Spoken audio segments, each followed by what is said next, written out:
Ladies and gentlemen, boys and girls from around the world, welcome back to another episode of In the Huddle, EP 274. It's going down. Your boy's rocking solo today. Okay. And salute. This is the first episode in a long time that your boy's out here rocking solo. It feels weird, but guess what? It can be done. So let it be written. So let it be done. A little Shadamas on the mic.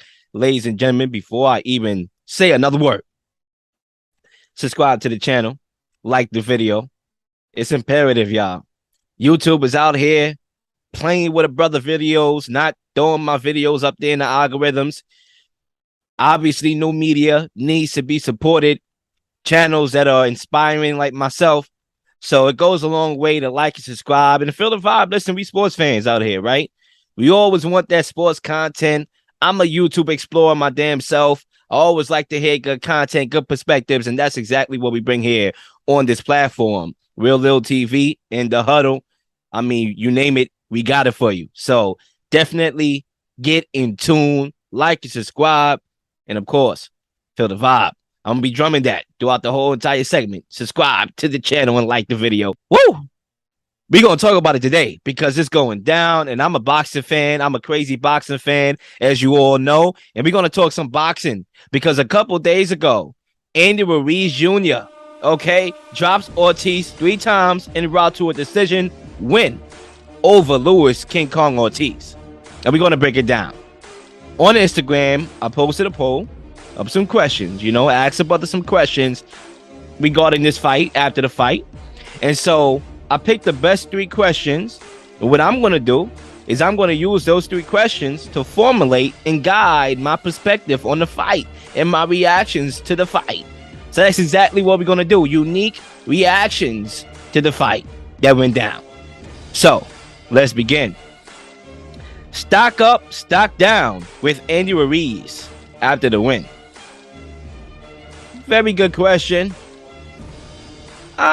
I would say stock up for a couple reasons. Now, obviously, there were some good things, some bad things in the fight from both fighters, right? Including Andy, who won. The 3 knockdowns were the difference in the fight, you can argue. 2 of the judges, right, had it 114, 111, 114, 111. One judge had it 113, 112.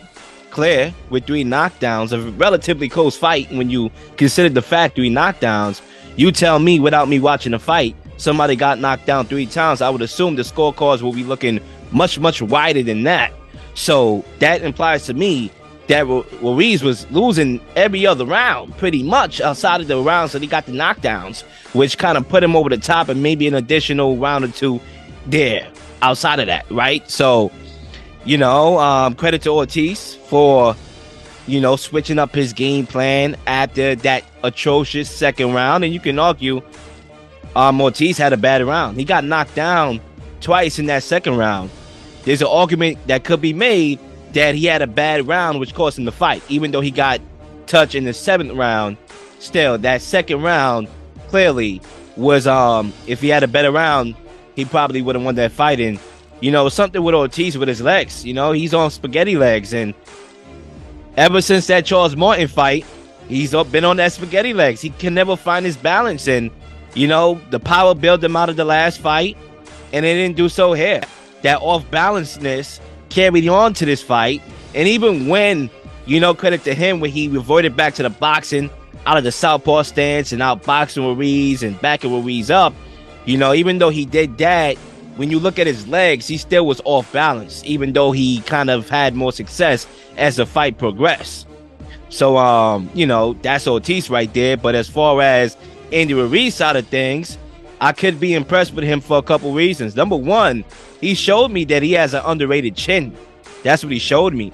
Luis Ortiz is one of the hardest hitting heavyweights in the world in all of boxing, right? You can argue outside of Wilder, well, you go Luis Ortiz as far as power, maybe, right? Or at least top 3, top 5. So the fact that Ruiz never touched the canvas one time is a testament to his chin, and he took it on the chin. There was a couple times where he got staggered, right? He got staggered, and he just took it like a man, and credit to Ruiz. Another thing that impressed me with Ruiz is that he was very upfront and honest leading up to the fight about his game plan and how tactical he was going to fight, how methodical he was going to fight. He wasn't going to go for the kill because he respects Luis Ortiz's power and knows that it's a dangerous fight. And he never shied away from that game plan, right? We all know Mike Tyson's motto, everybody got a plan till they get punched in the mouth. Well, Andy Ruiz got punched in the mouth and kept his game plan, right? He never really shied away from that. Even when he knocked down Ortiz, I'm going to get these names mixed up because they rhyme essentially. But even when Ortiz got knocked down a couple times, you would think that Andy Ruiz would go in there and try to get him out of there. And I believe after the first knockdown, that was the case. But then after the second and third, it was like, I'm not going to take no risk because Ortiz, in that second round, caught Ruiz a couple times after the knockdowns. So the power was always there and dangerous. So most guys would have tried to get him out of there. Ruiz was smart enough to know that, listen, I could get caught. All right, he could be on spaghetti legs and catch me like how he caught Charles Martin in the last fight. And I'm not trying to be a meme tonight.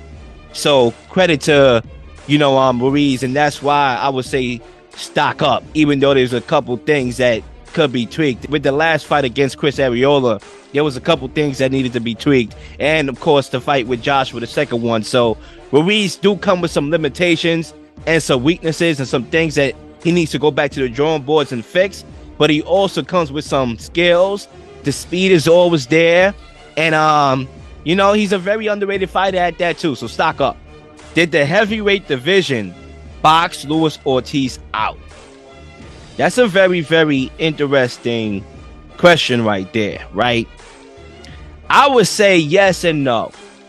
We all know Luis Ortiz at one point in his career, especially in his prime, was one of the most avoided fighters out there in all of boxing, right? There's a term that gets thrown around in the world of boxing that I hate. Listen, I'm a young dude, right? I'm in my, I'm a grown dude, but I'm young at the same time, right? I'm in my 20s, but I'm an old-fashioned head when it comes to boxing and anything in general. I just have an old mind, and I'm there for all the legacy fights and all that when guys fought for their legacy back in the day. One term that I hate that gets thrown around in boxing today, and I hate it, is the high risk, low reward. That's the classification of Luis Ortiz. High risk, low reward. And I hate that motto so much. The Charlo brothers are always running with that motto, right? I hate it. But that's how you classify Luis Ortiz at one point in his career, right? Guys are not going to want to fight you because you're not going to, you're a risk. I lose to you. That could hurt my chances of gaining more clout and eventually getting a big fight of my own with a bigger payday. But at the same time, to counter that, Ortiz had his opportunities. And we can't sit here as fans of boxing and not acknowledge that. Because even in this fight against Ruiz, I'm fans of both guys. I respect both of these guys' styles, the Mexican fighter versus the Cuban fighters. Listen, I was all over this fight. I picked this fight to be fight of the year. Now, clear, this is not going to be fight of the year. It was a good fight, but not fight of the year. But I have mutual respect for both fighters. But I wanted Ortiz to win this fight. And the reason why is because I thought he had the most to lose. Clear, his age, 43. You're not going to get big opportunities in this right here. And I was like, damn it, he lost. I was kind of feeling down, even though I was happy for Ruiz. And I'm saying to myself, wait, hold up, Lil. We can't be feeling down on this brother because he had his opportunities. And I had a flashback. Do y'all remember that Luis Ortiz was offered a fight against Anthony Joshua? So we just going to forget that? Or we probably don't even know that that was the case. He was offered $5 million to fight Anthony Joshua as a replacement to Jerome Miller, who we all know popped, and the fight got, canceled for him. And Anthony Joshua, on short notice, was looking for potential opponents as he made his way to MSG, to the Garden, in his first fight on American soil. They offered Luis Ortiz $5 million. Okay, the team rejected the deal. Somehow, I don't even believe the deal got to Luis Ortiz. It didn't even find its way to Luis Ortiz. They rejected the deal, citing that it was a low ball. But clear, even though that's true, because Ortiz was offered $5 million, Jerome Miller who was the fighter initially that was supposed to fight Joshua before he popped, was offered $6.1 million, $6.5 million. So clear, Luis Ortiz was offered a little bit lower. Still, it ended up being more money than what Ortiz made fighting Wilder for the second time, which he eventually went on to do and lost. He made $1.5 million. So even though he was lowballed, that still was a bigger payday fighting Anthony Joshua. So who do you blame in that situation? You got to blame the management, bad management. That's what it comes down to. And Claire, we saw what Ruiz was able to do. So check this out, right? See how the universe worked? Luis Ortiz ended up fighting Wilder again. Part 2, lost. Ruiz ended up fighting Joshua again, won the belts on that night, okay, and had the belts. Clear, he lost it in the rematch. But now we get back to this fight with Ruiz and Ortiz, and now this is a title eliminator to try to get back into that picture. So you had a golden opportunity at that time to fight dude. And Claire, Ortiz is a southpaw. So trying to prepare for a southpaw within a month's time as a replacement fight would be a totally dangerous fight and hard fight for Anthony Joshua to win. So I'm almost penciling and booking in that Ortiz would have won that fight that night if it was Ortiz in that ring and not Andy Ruiz. Now imagine how that pans out. You having all the belts and kind of the ace card in the heavyweight division. Bad management. And Claire, he had 2 fights with Deontay Wilder that he could have won. The first fight, he almost knocked Wilder out, ran out of gas. Second fight, he won every single round until he got caught with a shot that he didn't see. A shot that looked like it landed awkwardly. So he had his opportunities, bro. And, a couple days ago, when he fought Andy Ruiz, that was the opportunity. Claire, 43 years old. Claire, Andy Ruiz has the youth advantage and the speed advantage. But still, that was a fight that you could have won. Claire, you almost won the fight. You had a terrible round, and that cost you the fight. So when you say, did Luis Ortiz get boxed out of the heavyweight division for a period of time? Yes, but he had his fair shares of opportunities on the back end. And Claire, in this fight, age creep up on you. It did in this fight. It did in the last couple fights for Luis Ortiz, right? And that's one of the things about the human element, right? For all the time. Yeah, the power is still there with Luis Ortiz. He can knock anybody out on a given Sunday, right?